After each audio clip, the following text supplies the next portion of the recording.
तो supreme court versus high court में differences क्या है, कॉमनैलिटीज़ क्या हैं। तो बेसिक फैक्ट्स क्या है, सबसे पहले सुप्रीम कोर्ट का, ये इंडिया की एपेक्स कोर्ट है, इंटीग्रेटेड जुडिशियल सिस्टम का पार्ट है, गवर्नमेंट ऑफ इंडिया एक्ट 1935 पर बेस्ड है, सेंट्रल और स्टेट लॉज दोनों इन्फोर्स करती है। ये 28 जनवरी 1950 से फंक्शनिंग स्टार्ट हुई थी और फेडरल कोर्ट ऑफ इंडिया और प्रिवी काउंसिल को रिप्लेस किया था किसने, सुप्रीम कोर्ट ने। अब हाई कोर्ट की बारी, ठीक, स्टेट लेवल की हाईएस्ट कोर्ट है।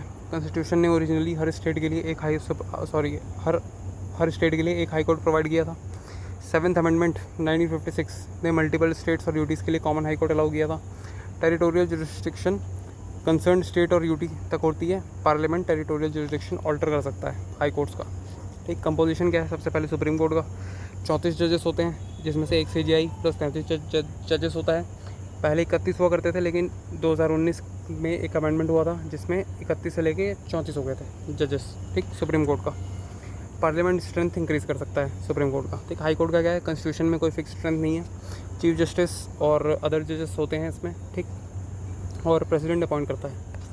अपॉइंटमेंट ऑफ जजेस क्या होता है, तो सबसे पहले सुप्रीम कोर्ट में सीजीआई को प्रेसिडेंट अपॉइंट करता है। ठीक, किसके कंसल्टेशन से, तो वही कॉलेजियम सिस्टम के, जिसमें एक सीजीआई होता है और 4 सीनियर मोस्ट जजेस होते हैं। ठीक, कन्वेंशन क्या होता है कि सीनियर मोस्ट सुप्रीम कोर्ट जज को सीजीआई बनाया जाता है, लेकिन ये कन्वेंशन वायलेट हुआ था कब, 1973 में जब एएन राय को बनाया गया था, और 1977 में जब एमयू बेग को बनाया गया था।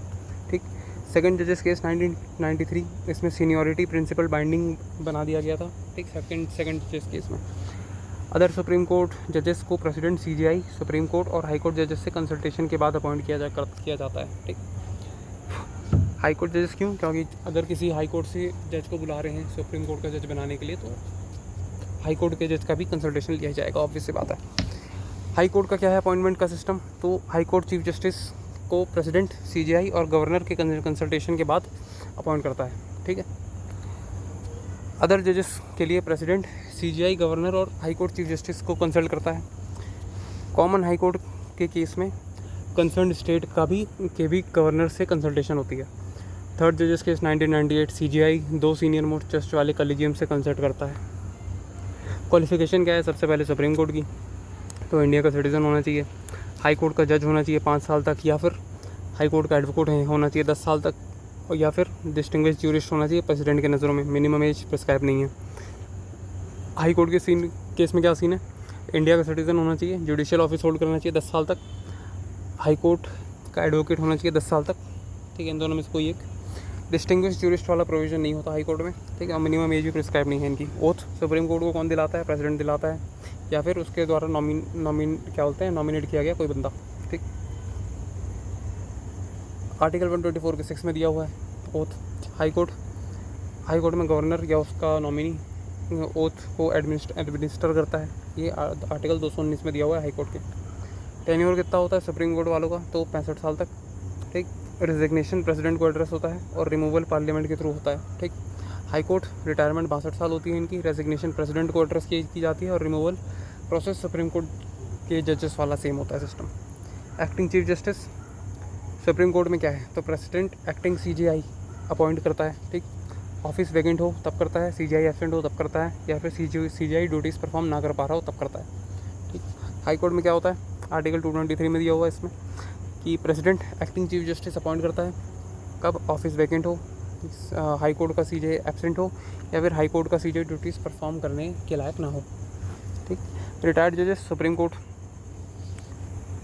का पहले, तो सीजीआई रिटायर्ड सुप्रीम कोर्ट जज को रिक्वेस्ट कर सकता है। सुप्रीम कोर्ट के लिए क्वालिफाइड रिटायर्ड हाई कोर्ट जज को भी रिक्वेस्ट कर सकता है। प्रेसिडेंट की कंसेंट रिक्वायर्ड होती है।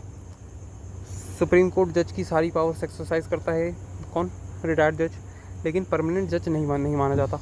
और हाई कोर्ट में क्या सीन होता है, जो कि आर्टिकल 224A में दिया हुआ है, जो कि 50th कॉन्स्टिट्यूशनल अमेंडमेंट से ऐड किया गया था।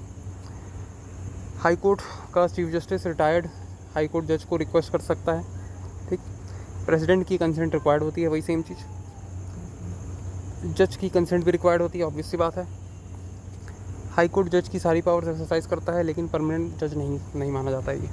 इंडिपेंडेंस ऑफ जुडिशरी क्या है, तो कॉमन सेफगार्ड्स क्या हैं, applicable to both high court and supreme court. Security of tenure है इनका, डिफ़िकल्ट रिमूवल प्रोसेस है, सर्विस कंडीशंस प्रोटेक्टेड हैं। आर्टिकल 50 इसमें क्या बोलते हैं, एग्जीक्यूटिव और जुडिशरी के बीच में सेपरेशन दिया गया है, और कंटेम्प्ट पनिश करने की पावर है इनके पास। एडिशनल फीचर्स क्या हैं सुप्रीम कोर्ट के? Expenses consolidated fund of India से चार्ज होते हैं, और हाई कोर्ट के सैलरीज और एक्सपेंसेस स्टेट कंसोलिडेटेड फंड से चार्ज होते हैं।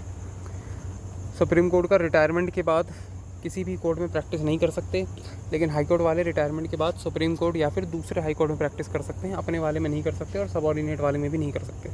ठीक। पार्लियामेंट ज्यूरिसडिक्शन एक्सपैंड कर सकती है, लेकिन कटेल नहीं कर सकती, क्योंकि सुप्रीम कोर्ट की। और हाई कोर्ट में क्या है, पार्लियामेंट या स्टेट लेजिस्लेचर ज्यूरिसडिक्शन को ऑल्टर कर सकता है। ठीक। Pension consolidated fund of India से मिलती है इन्हें, किसे? हाई कोर्ट वालों को। तो सैलरी मिलती है स्टेट वाले कंसोलिडेटेड फंड से, और पेंशन मिलती है इंडिया वाले कंसोलिडेटेड फंड से।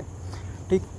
ज्यूरिसडिक्शन और पावर्स क्या है? तो सुप्रीम कोर्ट के, पहला सुप्रीम कोर्ट का कॉन्स्टिट्यूशन का गार्जियन है, कॉन्स्टिट्यूशन का फाइनल इंटरप्रेटर है, फंडामेंटल राइट्स का प्रोटेक्टर है, फेडरल कोर्ट है ये, फेडरल कोर्ट था पहले, फाइनल अपीलेट कोर्ट है ये। ठीक। दुनिया की सबसे पावरफुल सुप्रीम कोर्ट्स में से एक है, किसी काम का ये फैक्ट नहीं था, इसको छोड़ दो। हाई कोर्ट ज्यूरिसडिक्शन कॉन्स्टिट्यूशन से डिराइव होती है। लेटर्स क्या बोलते हैं, मतलब पेटेंट को ये वो करता है, ग्रांट करता है कौन? High court. पार्लियामेंट्री लॉस, ठीक, स्टेट लॉस और सिविल एंड क्रिमिनल प्रोसीजर्स, ये इनके ज्यूरिसडिक्शन का हिस्सा होता है। तो पेटेंट किसके ज्यूरिसडिक्शन का हिस्सा होता है? हाई कोर्ट का। रिट ज्यूरिसडिक्शन, सुप्रीम कोर्ट का आर्टिकल 32 से एडमिनिस्टर होता है, और हाई कोर्ट का आर्टिकल 226 से एडमिनिस्टर होता है। सुप्रीम कोर्ट में क्या है, तो कि सारी 5 रिट्स इशू कर सकता है। ठीक। सिर्फ फंडामेंटल राइट्स एनफोर्स करने के लिए ही रिट्स इशू कर सकता है, और आर्टिकल 32 खुद एक फंडामेंटल राइट है। ठीक। हाई कोर्ट का क्या सीन है कि ये भी सारे 5 रिट्स इशू कर सकते हैं, fundamental rights plus other legal rights दोनों के लिए रिट्स को इशू कर सकता है, इसलिए इनका रिट ज्यूरिसडिक्शन वाइडर होता है, सुप्रीम कोर्ट से वाइड, वही सेम चीज़। टेरिटरी के बाहर भी रिट्स इशू कर सकती है, अगर कॉज ऑफ एक्शन उसकी ज्यूरिसडिक्शन में अराइज हुआ हो तो। ठीक। एल चंद्र कुमार केस 1997 का था, सुप्रीम कोर्ट के साथ कंकरेंट रिट ज्यूरिसडिक्शन ये दिया गया था। मतलब बस इतना याद रखना है कि एल चंद्र कुमार केस 1997 में सुप्रीम कोर्ट के साथ कंकरेंट रिट ज्यूरिसडिक्शन दे दिया गया था हाई कोर्ट को। ठीक। Court of record, supreme court का 129 में है, हाई कोर्ट का 215 में है। तो सुप्रीम कोर्ट में क्या है, कोई कोर्ट ऑफ रिकॉर्ड है, जजमेंट्स प्रेसिडेंट्स बन जाते हैं, रिकॉर्ड्स की एविडेंट्री वैल्यू होती है, और कंटेम्प्ट के लिए पनिश कर सकती है। वही सेम चीज़ इसमें भी हाई कोर्ट में कि कोर्ट ऑफ रिकॉर्ड होता है, रिकॉर्ड्स की एविडेंट्री वैल्यू होती है, कंटेम्प्ट के लिए पनिश कर सकता है, और अपने जजेस को रिव्यू और करेक्ट कर सकती है। ठीक। हाई कोर्ट जनरली अपने प्रीवियस डिसीजन फॉलो करती है, लेकिन सुप्रीम कोर्ट जितनी स्ट्रिक्टली नहीं। ठीक। तो ये थे डिफरेंसेस वर्सेस वाले हाई कोर्ट और सुप्रीम कोर्ट के।